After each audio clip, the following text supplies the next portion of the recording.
جب ادھر سے گڑبڑ شروع ہوئی، ہر طرف سے فلاں کی بات سننے، بین المذاہب، نبی علیہ السلام نے تو حضرت عمر کے زبان مبارک سے، جب حضرت عمر نے تورات پڑھی تو حضور جلال میں آ گئے، حضور اتنے جلال میں آ گئے کہ سیدنا صدیق اکبر نے فرمایا کہ عمر تجھے رونے والیاں روئیں، حضور کا چہرہ انور نہیں دیکھ رہا۔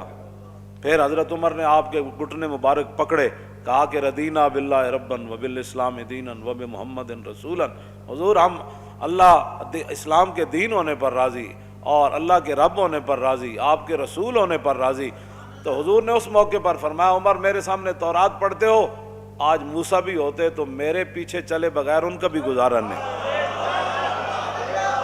بات اتنی ہے کہ جب آپ حضور نے جناب فاروق اعظم کی زبان اقدس سے یہ بات نہیں سنی، تم جب یہودیوں کو بھی بلا لیتے ہو، عیسائیوں کو بھی بلا لیتے ہو، بت متوں کو بھی بلاتے ہو، جی بین المذاہب اب ہنگی، اب سورج اور بجھی ہوئی بتی کی کیا بین المہنگی ہوگی؟ بل ایک سورج 22 جون کا چڑھا ہوا ہے، ایک بجھی ہوئی موم بتی ہے، اور پھر تم ان کو کہتے ہو کہ دیکھو جی یہ موم بتی و سورج کی اس طرح ہوتی ہے، تو یہ موم بتی و سورج کی ایسے ہوتی ہے۔ تمہیں شرم نہیں آتی؟ جب حضور آ گئے تو بات تو ہو گئی ختم۔ تم نے سنی ہے ان کی، تو ان کے بکواسات وہ کر رہے ہیں نصارے، اور تمہیں آ کر یہاں وہ ہدایات دیتے ہیں، غلاموں چلے جاؤ، رسول اللہ تو اس غلامی کو ختم کرنے کے لیے آئے۔ تمہارے دل اندر مر چکے ہیں غیروں کی غلامی کر کے، اور تم قرآن اور حدیث کے مقابلے میں ان کی بجھی ہوئی چیزیں لاتے ہو کہ جی یہ ایسے ہے، یہ ایسے ہے، یہ ایسے ہے، یہ کیا باتیں کرتے ہو تم؟ اور پھر آپ لوگ بھی جو آپ وہی 16 سال تعلیمیں پڑھ کے وہی بولیاں بولتے ہیں۔ وہ کہا ایک لرد فرنگی نے اپنے پسر سے کہ منظر وہ طلب کر آنکھ نہ ہو کبھی تیری سیر۔ اقبال کہتا ہے کہ میں نے وہاں دیکھا ایک لاڈ فرنگی اپنے بچے کو کہہ رہا تھا، بچے آ ان مسلمانوں نو سدا ذلیل کر کے رکھنا ہے، انہوں نے غلام بنا کے رکھنا ہے، اے چمکتے ہوئے دین بھی پاس ہوتے ہوئے معذرت کا ہانہ رویہ اختیار کرے۔ نہیں جی، نہیں نہیں نہیں نہیں نہیں جی، نہیں نہیں نہیں جی، اسلام تلوار سے نہیں پھیلا جی، اور نہیں جی ایسے مولوی باتیں کرتے رہتے ہیں، اسلام تو بڑا سکون کا سبق دیتا ہے، اسلام تو کسی کو کہتا ہی کچھ نہیں ہے جی۔ میں آکھا جناب کہتا کچھ نہیں ہے، لیکن کعبے کے غلاف سے لپٹا ہوا بندہ مار دیتا ہے،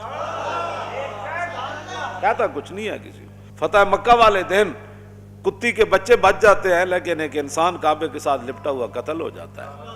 ہاں یہ اسلام کہتا کسی کو کچھ نہیں ہے، لیکن کعبے کے متولی کو بدر میں مروا دیتا ہے، ابو جہل کو مروا دیتا ہے، یہ کہتا کسی کو کچھ نہیں ہے، لیکن یہ کہتا کسی کو کچھ نہیں ہے، لیکن فتح مکہ والے دن حضور فرماتے ہیں میرے لیے مکہ اللہ نے ایک لمحے کے لیے حلال قرار دے دیا، ورنہ جتھے کوئی ملے انہوں مار دو۔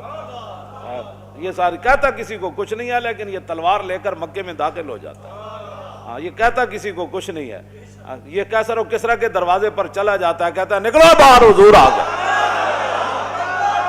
کہتا کسی کو کچھ نہیں ہے، لیکن یہ 2 سپر پاوروں کو گرا دیتا ہے۔ یہ کہتا کسی کو کچھ نہیں ہے، لیکن دریائے دجلہ میں گھوڑے ڈال دیتا ہے۔ یہ کہتا کسی کو کچھ نہیں ہے، لیکن سمندروں میں گھوڑے ڈال دیتا ہے۔ یہ کہتا کسی کو کچھ نہیں ہے، لیکن افریقہ کے جنگلوں میں حضرت عقبہ بن نافع رات پڑ گئی، صحابہ کو کہا یہاں شیر ہیں، چیتے ہیں، یہاں تو فوج کو نقصان پہنچائیں گے۔ یہ کہتا کسی کو کچھ نہیں ہے، لیکن چھوڑتا یہ شیروں اور سانپوں کو بھی نہیں ہے۔ یہ کہتا کسی کو کچھ نہیں ہے۔ آپ جب ٹیلے پر چڑھے فرمایا او شیرو، او بھیڑیو، او سپو، او ٹھوئے، تو انہوں پتا اسی کون ہاں؟ اسی محمد عربی دے غلام ہاں، اور اسی دین دے خاطر تلواراں تے گھوڑیاں تے لگے پھرنے ہاں۔ آج سانو رات پہ گئی اس جنگل وچ، اسی سنیا بھئی تسی بڑی تکلیف دیندے ہو، تسی لڑ پیندے ہو، بندے نو ڈنگ مار دیندے ہو، تے میرا حکم ہے کہ آج یہ جنگل خالی کر دیا جائے۔ یہ کہتا کسی کو کچھ نہیں، کیوں جی؟ یہ کہتا کسی کو کچھ نہیں ہے، لیکن بیٹے کے ہاتھوں باپ مروا دیتا ہے۔ ابو عبیدہ بن جراح، ہاں یہ کہتا کسی کو کچھ نہیں ہے، لیکن بیٹا باپ کے سر پر تلوار رکھ دیتا ہے۔ کہ عبداللہ ابن ابی کے بیٹے حضرت عبداللہ، انہیں جدو کیا نام عزت والے مدینے سے ذلیلوں کو نکال دیں گے، آپ غزوہ بنی مستلق میں تو تھے نہیں، جب پتہ چلا نا میرے باپ نے یہ بات کی، تو کہا تو اس نے اہل مدینہ کو تھا، لیکن نبی علیہ السلام مدینے میں رہتے تھے، تو بیٹے نے تلوار اٹھا کر اپنے باپ کے سر پر رکھی، فرمایا میں اتھے ایسا تھا نہیں سنیا تو بکواس کی تھی، اے تو بکیا، اے تلوارے تیرے سر تے ہونے تھے کہ محمد العزوان الازل، حضور ہی سب تو وڈیاں عزتاں والے تے میں پوری کائنات وچ ذلیل ہاں، ایتھے کہ نہیں تو میں تیری تے دوڑ لا دینی۔ کہتا کسی کو کچھ نہیں ہے، لیکن بیٹے کے ذریعے باپ کے سر پر تلوار رکھوا دیتا ہے اور بیٹے کے ذریعے کہلواتا ہے کہ تو کہہ میں بڑا ذلیل ہوں. کیوں جی؟ اور کہنے لگا ہے ویلا کا اور ویلا کا، کہنا پترا بھی کدی پیو دے سر تے تلوارا رکھیاں؟ فرمایا اس وقت تک نہیں رکھی تھی جب کلمہ نہیں پڑا تھا. آپ تو جو کہنا پڑے گا یا اب تو تجھے کہنا پڑے گا ورنہ تیری گردن اتار دینی ہے خود اپنے ہاتھ سے. تو کہنے لگا میں کہتا ہوں محمد الازوان الازل، میں کہتا ہوں حضور بڑی عزت والے میں سب تو بڑا ذلیل ہاں. فبلغت رسول اللہ، ایک خبر رسول اللہ تک پہنچ جاتی. جے تھے کوئی بات ہوندی تھی حضور نے فرمانا سی بھائی نہیں نہیں، جتنا بھی کوئی آدمی ہو باپ کا تو خیال رکھنا چاہیے. فبلغت رسول اللہ، ان کا ایسے تلوار اٹھا کر باپ کے سر پر رکھنا اور اس کو کہنا کہ جناب تو سب تو بڑا ذلیل ہیں، حضور سب تو بڑی عزت والے ہیں. ایک گل رسول اللہ تک چلی گئی. فشکرہا لہو، حضور نے ان کا شکریہ ادا کیا. حضور نے شکریہ ادا کیا، حضور نے ان کا شکریہ ادا کیا. حضور نے شکریہ ادا کیا. حضور خود چاہتے ہیں جب میری بات ہو تو پھر میرا کلمہ پڑھنے والا صرف مجھے دیکھے. پھر آگے کون کھڑا ہے، پیچھے کون کھڑا ہے، دائیں کیا کھڑا ہے، سر پر تلوار ہے یا نیزہ ہے یا گولی آ رہی ہے، پھر وہ ادھر نہ دیکھے، صرف پھر وہ مجھے دیکھے. حضور خود یہ چاہتے ہیں. کیوں جی؟ اس لیے تو ان کا شکریہ ادا کیا. فرماؤ میرے غلام تیرا شکریہ کہ تو نے میری عزت پر اتنی بڑی اور بات کرتا تو بات اور ہے. کچھ دنوں کے بعد حضرت عبداللہ پھر آ گئے. کیوں جی؟ عرض کی حضور مجھے بلغنی انکا ترید قتل ابی، حضور مجھے خبر یہ پہنچی ہے کہ آپ نے میرے باپ کو معاف نہیں کیا. اس نے جو لفظ کہے تھے کہ ہم مدینہ پاک جا کر عزت والے ذلیلوں کو نکال دیں، مجھے یہ خبر پہنچی ہے کہ آپ ارادہ رکھتے ہیں میرے باپ کے قتل کا، لیکن آپ کسی غیر سے قتل کروانا چاہتے ہیں. آپ نے اس کی وہ غلطی معاف نہیں کی. تو فمرنی، حضور میری ایک عرض ہے، جب بھی آپ میرے باپ کو قتل کرانا چاہیں نا تو فمرنی، مجھے حکم دینا.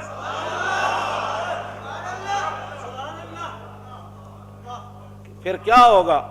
میں باپ کو پکڑ کر لاؤں گا کہ معافی مانگ، یا میں معافی مانگا. فمرنی ان احمل الیک راسہ، حضور حکم آپ نے مجھے دینا ہے. پھر منظر دیکھیں کہ میں سر کاٹ کے آپ کے قدموں میں کیسے لاتا ہوں. یہ کہتا کسی کو کچھ نہیں، یہ کہتا کسی کو کچھ نہیں ہے. کیوں جی؟ ہاں یہ کہتا کسی کو کچھ نہیں ہے، لیکن بھانجے کے ذریعے ماما مروا دیتا ہے. یہ کہتا کسی کو کچھ نہیں ہے. یہ کیا باتیں ہوئی؟ کون سے تم اسلام کی تشریحات کرتے ہو اور 12 ربیع الاول شریف کے اندر جناب تم باتیں ایسی لا یعنی قسم کی وہاں گفتگویں کرتے. وہ سکالر بھی ایسے ہی ہوتے ہیں، تعلیم کے تیزاب میں ڈال کر اس کی خودی کو. اقبال کہندا ہو، لارڈ فرنگی کہنے لگا ہو انہاں مسلمانوں نو غلام رکھنا ہے، انہاں اندروں غلام بنا دینا ہے. انہیں کہے تے غلام نہیں بن دے. کیوں جی؟ یہ تے غلام بن کے مکے چ مار کھا لیندے، گل نہیں مندے. یہ تے سوراخ ایڈے ایڈے کروا لینے. حضرت حباب دے جسم میں ایڈے ایڈے سوراخ سن. حضرت عمر ویکھ کے چیخ پے سن. فرمایا حباب کی ہویا؟ عرض کی جناب بلال نو تو چھڑان والے آ جاندے سن، اگ اتنے لیٹے تے مینوں تو چھڑان والا بھی کوئی نہیں سی ہوندا. میری تے چربی اگ بجاندی ہوندی سی. ایک گل دسو ذرا عقل چاندی گل. ایک جاگن تے ایک جاگ نہ جاگن، ایک جاگ دے ہی ستے ہو، ایک بت خانے جا واصل ہوئے تے ایک رہ وچ مسیتی ہو. بند پر پا نیس پر جان و دل مشکل اندر مشکل اندر مشکل است. اقبال کہندا مسلماناں دی بیڑیاں جڑیاں نا اور دل تے روح تے انگریزاں پا چھڑیاں. اے پیراں دیاں بیڑیاں ہوندیاں تے اسی کوئی لوہ تے پلاس لے کے تے تھوڑے لو کے. اقبال کہندا اسا توڑ دینیاں سن لیکن مشکل اندر مشکل اندر مشکل است. اقبال کہندا اے تے مشکل ہے کہ انہاں نے دل بند دیتے، انہاں دی روح بند دتی، انہاں دے افکار بدل دیتے، انہاں دیاں سوچاں بدل دتیاں. اے جدوں بھی اسلام نو پڑھنا چاہندے تے کہندے نہیں انگریز کیا کہتا ہے اس مسئلے. ہاں انہوں نے کبھی بھی نہیں سوچا کہ رسول اللہ نے کیا فرمایا. ہاں یہ کیا بات ہوئی. یہ جب بھی بات کرتے ہیں تو انگریزوں کی باتیں کرتے ہیں. یہ کہتا کسی کو کچھ نہیں ہے لیکن 10 سال کے اندر 100 جنگیں کر دیتا ہے. یہ کہتا کسی کو کچھ نہیں ہے لیکن یہ جنگ یمامہ میں 36,000 منکرین ختم نبوت کو ذبح کر دیتا ہے. ہاں یہ کہتا کسی کو کچھ نہیں ہے لیکن صرف اتنی بات جو کہے کہ یہ پھر یدو کیوں جی یہ بھاگ جائیں گے میدان حدیبیہ میں. یہ کہتا کسی کو کچھ نہیں ہے. اتھے عروہ بن مسعود گل کر رہے ہومن بھی سفیر اور رسول اللہ وہاں اتھے خلق عظیم دے مالک بھی بیٹھے ہومن. وما ارسلناک الا رحمت للعالمین دیاں شانہ دے مالک بھی اتھے بیٹھے ہومن. تے نال عروہ بن مسعود گل کر دیں کہ یہ چھوڑ جائیں گے آپ کو، بھاگ جائیں گے. یہ کہتا کسی کو کچھ نہیں ہے، لیکن افضل الخلق بعد الرسل تے صحابہ وچ سب تو وڈے عالم کیوں جی جہدا اسلام اتے قرضہ اج بھی باقی ہے صدیق اکبر دا، جڑا عالم ارواح تو لے کے تے عالم برزخ تک اج بھی حضور دے نال ہن، اتنی شاناں دے مالک ہون تے اتنے وڈے عالم ہون تے اتقا بھی ہون، سب تو وڈے نیک بھی ہون، اسلام انہاں دا مقروض بھی ہوئے، یہ ساریاں شاناں اپنی جگہ ہون، لیکن عروہ بن مسعود ایک جملہ کہہ دیون میدان حدیبیہ تانا دیندے ہیں رسول اللہ نو کہ تسی انہاں تے بھروسہ کر کے ساڈے نال لڑن لگے ہو، اے تے نس جان گے، اے تانوں عین لڑائی دے وقت اے چھڈ جان گے۔ تے فقال له ابو بکر اور امسس بزر اللات نحن نفر عنه وندعو، افضل الخلق یہ جملہ اپنے منہ سے کہہ دے۔ تم ہمیں اخلاق سکھانا چاہتے ہو؟ جو یہود و نصارہ کی ایجنٹیاں کرتے ہو، ساری رات ڈرامے اور فلمیں دیکھتے ہو، کیوں جی 2 نمبر مال بیچتے ہو، ہر دفتر میں رشوت اور جناب سود تم بینکوں سے کھاتے ہو۔ میں جانتا ہوں سارا کچھ جہاں سے جو لوگ کمائی کرتے ہیں، تو پھر بڑی بڑی بلڈنگیں ڈی ایچ اے بناؤ تو بیریا ٹاؤن بناؤ۔ مجھے بتاؤ نا کہ 40 سال 10 سال تے رسول اللہ دی ظاہری حیات ہے، پھر 30 سال خلافت علی من حاج النبوت، اس وچ ایک مکان بھی مدینے چ نواں بنا ہوئے، دسو نا سا 2 سپر پاوراں جناب ٹوٹیاں ہون تے حضرت عمر دے کپڑے بدل گئے ہون، بلکہ 36 پیوند مزید لگ جانے۔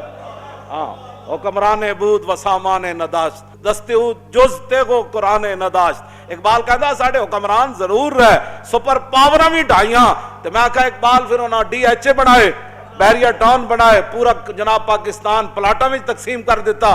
کہنے لگا نا حکمران عبود و سامان نداشت، حکمران ضرور سن لیکن دنیا دا سامان کچھ بھی نہیں رکھ دے۔ میں کہا کچھ تے رکھ دے ہونے نا، کہندا دستو جز تیغو قرآن نداشت، کہندا انہاں دے ہاتھ وچ ایک ہاتھ وچ قرآن سی تے دوسرے ہاتھ وچ تلوار سی۔